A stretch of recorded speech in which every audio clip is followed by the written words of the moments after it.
Hello नमस्कार दोस्तों। आज हम बात करने वाले हैं डीफाई के बारे में। हमने रिसेंट ईयर्स में सुना है डीफाई है जो काफ़ी ट्रेंडिंग टॉपिक है।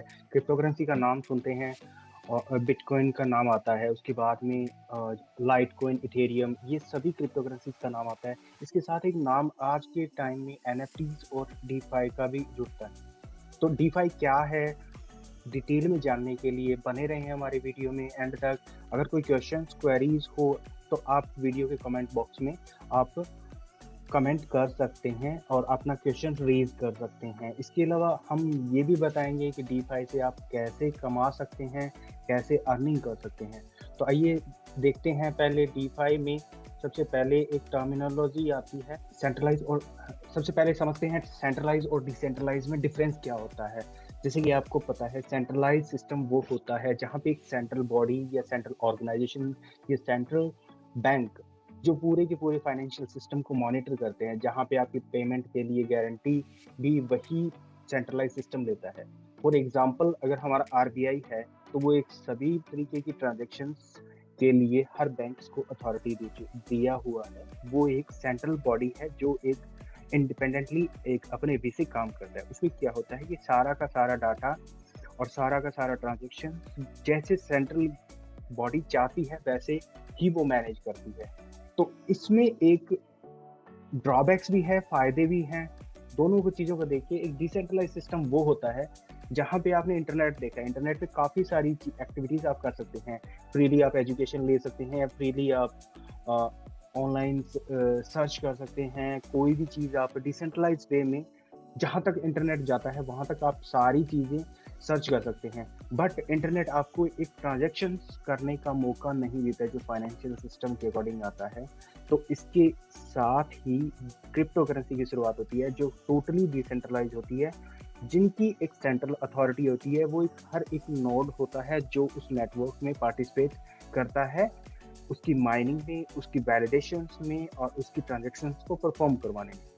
यानी कि कहने का मतलब किसी एक पर्सन के पास अथॉरिटी ना होके एक मल्टीपल कंप्यूटर का एक सेट होता है, नोड्स होते हैं, उनके पास ये अथॉरिटी होती है कि वो ट्रांजेक्शन्स को कंफर्म करे। तो एक जैसे रिसेंट वीडियो में आपने देखा कि मैंने बताया था कि कैसे क्रिप्टो करेंसी काम करती है। तो उस डिटेल में ना ज़्यादा जाके हम ये चीज़ ज़्यादा बेटर वे से समझते हैं कि डिसेंट्रलाइज्ड फाइनेंस किस तरीके से काम करता है। डिसेंट्रलाइज्ड फाइनेंस को समझने के लिए मैं यहाँ पे एक एग्जाम्पल के तौर पे मैं आपको बताना चाहूँगा। जैसे कि एलाइस है, वो बॉब को कुछ मनी ट्रांसफर कर रहा है। वो सेंट्रल बॉडी में अगर बैंक्स का सहारा लेके ट्रांसफर कर रहा है तो उसका एक चार्जेस भी लगेगा, उसका डाटा सेंट्रल बॉडीज के पास में रहेगा। और कहीं पे भी इरेगुलरिटी पाई जाती है किसी भी ट्रांजेक्शन्स में तो बैंक है या थर्ड पार्टी है वो आपके ट्रांजेक्शन्स को फ्रीज कर सकता है। तो इन सभी चीज़ों से ओवरकम होने के लिए एक डिसेंट्रलाइज डिस्ट्रीब्यूटेड पब्लिक लेजर है, उसके सहारे एक ट्रांजेक्शन्स कर सकते हैं जिसमें नॉमिनल सी फीस देके आप अपनी जो ट्रांजेक्शन्स है वो internationally within a seconds और within a few minutes कर सकते हैं। इसके अलावा ये टोटल जो लेजर होता है ये प्राइवेट नहीं होता, प्राइवेट ना होके ये पब्लिक होता है। पब्लिकली आप अपनी ट्रांजेक्शन्स देख सकते हैं, किसने कितना पैसा ट्रांसफर किया वो चीज़ भी आप देख सकते हैं। इसके साथ ही एक डिसेंट्रलाइज फाइनेंस का जन्म होता है वहाँ पे।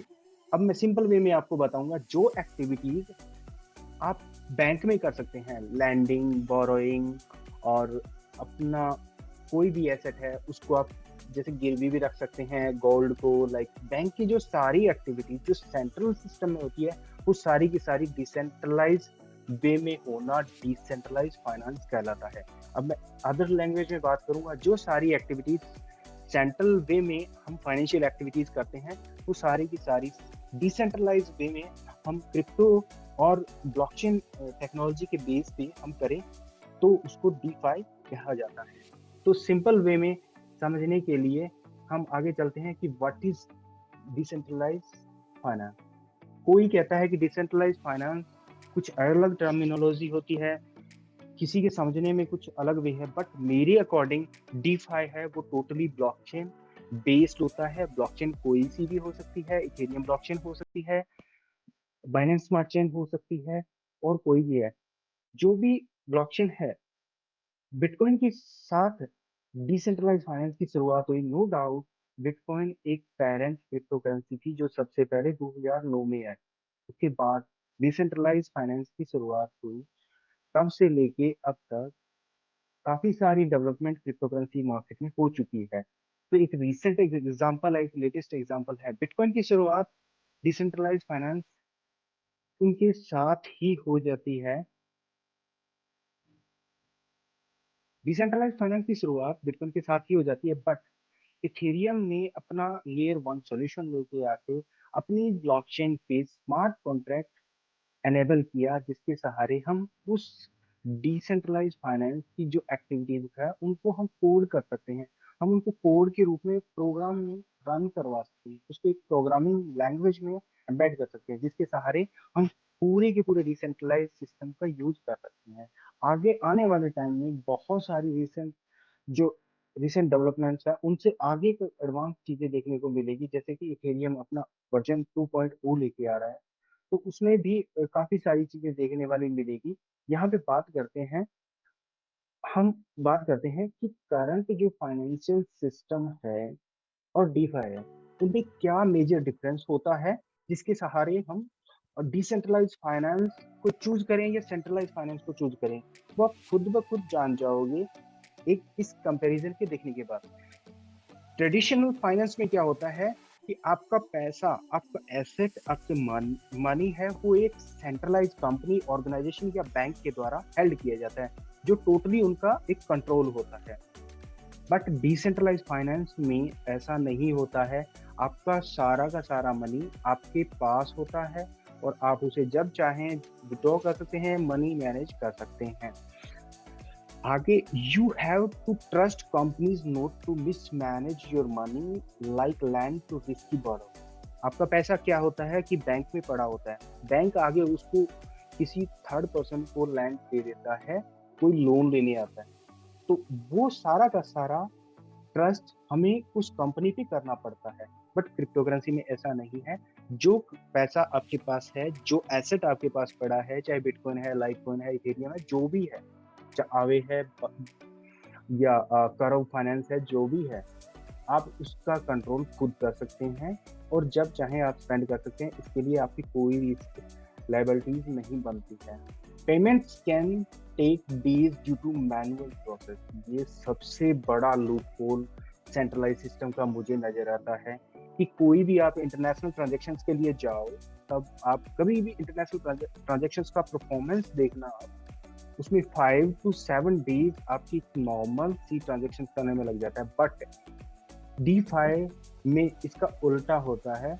जब भी आप डीफाई में कोई भी ट्रांजेक्शन करने जाओ तो इस विद इन सेकंड और फ्यू मिनट्स, 5 मिनट से लेके 20 मिनट्स तक आपकी पेमेंट इंडिया से यूएसए तक आराम से आप ट्रांसफर कर सकते हैं। You you must apply to use financial service. इसके लिए एक सबसे बड़ा प्रोसेस ये होता है कि आप कोई भी फाइनेंशियल सिस्टम में एंटर करने के लिए उसका अकाउंट ओपन करना होता है, उसके लिए आपकी केवाईसी करनी होती है, इसके लिए आपको बहुत तरीके के प्रोसीजर है, उनको फॉलो करना होता है, तब जाके आप उस पर फाइनेंशियल सिस्टम को यूज कर सकते हैं। जैसे कि आपने कोई भी प्राइवेट बैंक या गवर्नमेंट बैंक ले लीजिए इन इंडिया, वहाँ पे लॉट ऑफ डिफिकल्टीज आपको फेस करनी पड़ती है एक सेविंग बैंक अकाउंट खुलाने के लिए। बट डीफाई में ऐसा नहीं होता। सिंपल आप रजिस्ट्रेशन करो, अपनी कुछ फॉर्मेलिटीज है वो पूरी करो, 5 मिनट के अंदर आपका अकाउंट रेडी हो जाता है। Market close because employ needs pay. और 24 घंटे सेंट्रलाइज फाइनेंस जो ट्रेडिशनल फाइनेंस है वो नहीं चलता है। कुछ एक मेट्रो सिटीज को छोड़ के सभी बैंक्स के एक लिमिटेड आवर्स होता है, उसी के अंदर काम करते हैं। बट डीफाई है वो 24 घंटे और 7 डेज और पूरे ईयर तक चलता है। तो तब आप एक्टिविटी डे में करें, नाइट में करें, आपकी ट्रांजेक्शन डे में भी हो सकती है, नाइट में भी हो सकती है। अगर इन बिटवीन आप वीकेंड डे पे भी आप ट्रांजेक्शन करें तो वो भी आप कर सकते हैं। Financial institutes are closed books. You cannot ask to see their loan history, a record of their managed assets, and so on. Financial institute जो ट्रेडिशनल फाइनेंस के अंदर आते हैं, जिसे C5 कहा जाता है, जिसका मतलब सेंट्रलाइज फाइनेंस होता है, जिसमें बैंक्स भी आते हैं, आपकी फाइनेंशियल इंस्टीट्यूट जैसे कोटक महिंद्रा, लाइक ऐसा कुछ जो भी फाइनेंशियल इंस्टीट्यूट है, उनके अंदर डीपली अगर आप लोन की हिस्ट्री को जानना चाहो तो आप नहीं समझ सकते उस चीज को, सॉरी, उस चीज को नहीं आप डिटेल में जान सकते, क्योंकि उनके सेंट्रल एक्सेस नहीं दिया जा सकता यूजर में। But due to public ledger होने के कारण डीफाई में ब्लॉकचेन के ऊपर जो आपकी ट्रांजेक्शन हुई हुई है, उसका एक हैश एल्गोरिदम्स होते हैं। हैश आईडी के थ्रू आप अपनी पूरी की पूरी ट्रांजेक्शन इंस्पेक्ट कर सकते हैं। तो अब इसके बाद मैं आपसे पूछना चाहूंगा कि कौन सा सिस्टम, यानी कि कौन सा फाइनेंशियल सिस्टम आपको पसंद आएगा, डिसेंट्रलाइज फाइनेंस या ट्रेडिशनल फाइनेंस, इसे हम C5 कहते हैं।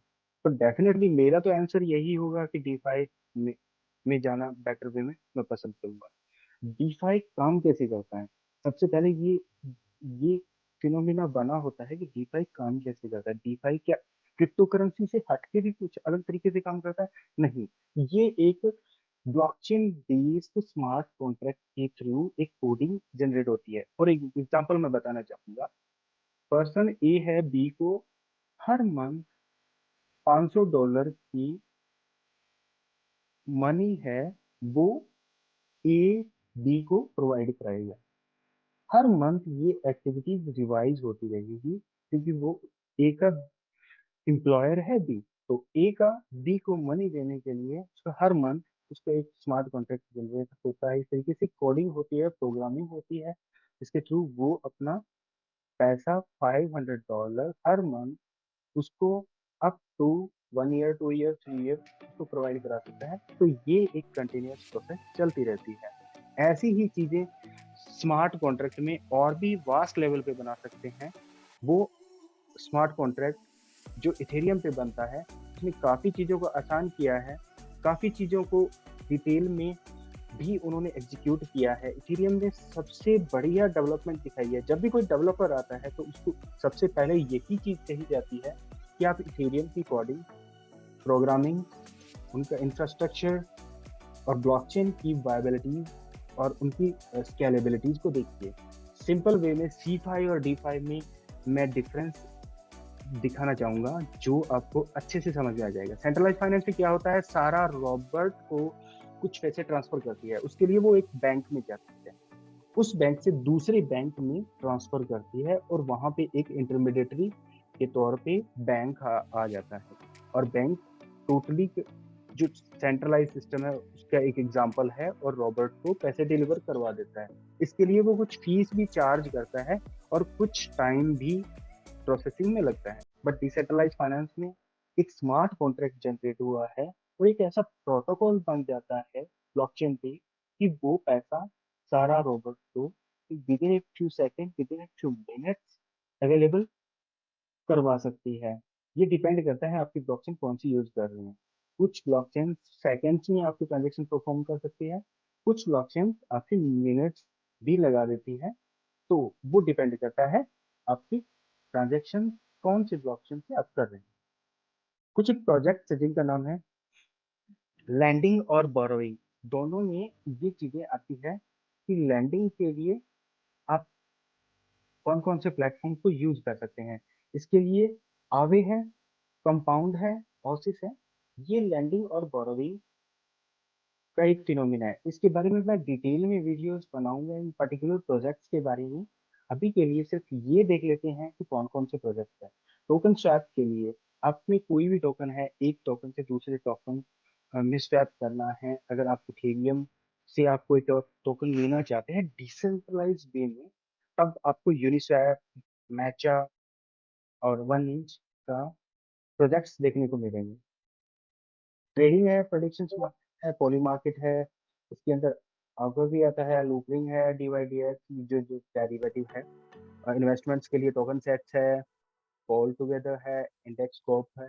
ठीक है, देखिए अब तो टाइम देखिए मेरे डिसेंट्रलाइज शुरुआत आने वाले टाइम मैं गारंटी के साथ ये तय कर रहे हैं कि ट्रेड आगे DeFi में जान लेते हैं कि DeFi something which is as popular to DeFi for starting to 90 days और fund very तो आपका अकाउंट आए तो पॉइंट ये if I is in a diamond, then like just before down for the budget. ये अभी से रिकवरी का दूसरा ट्रेंड यहाँ पे हम देख रहे हैं टू की वैल्यू ऑफ जितनी आर विंडो आर विंडो और सबसे बड़ा जो डीप पहले बेटर जैसे मैं नजर डाल सकता हूँ प्रोजेक्ट जैक्सन से बनी हुई है वो भी क्या डोमिन होल्ड किया हुआ है स्टेबिलिटी ये लैंडिंग प्लेटफॉर्म है और रियल स्मार्ट कॉन्ट्रैक्ट करो जो यूजिंग स्मार्ट कॉन्ट्रैक्ट से बना हुआ है क्या हम करते हैं उनकी डिसेंट्रलाइज है तो बेसिकली जब आगे है फाइनेंस है कंपाउंड है dan dalam hari मैं ये बनाऊंगा तब तक ये आप बने रहिए हमारे वीडियो के साथ हमारे यूट्यूब चैनल के साथ कोई क्वेश्चन होता है तो मेल आप कमेंट कर सकते हैं अगर अच्छा टॉपिक कवर करने वाला हुआ तो कहना है कि पर्टिकुलर टॉपिक पे स्पेशली वीडियो बनूंगा तब तक के लिए बने रहे subscribe my channel, hit the bell icon and see you next time.